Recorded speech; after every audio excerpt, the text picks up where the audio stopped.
Magnet விழியால் மனதை திருடி விட்டார். ஒரு சென்டிமீட்டர் பூத்த புன்னகையில் ஜீவன் அளந்து விட்டார்.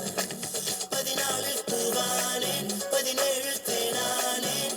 இந்த வாக்கு மூலம் எதற்கு? புல்வெளியின் தாகம் நான் பூஞ்சாரில் மேகம் நீ. என்னை நினைத்து போகணும் கொஞ்சம்.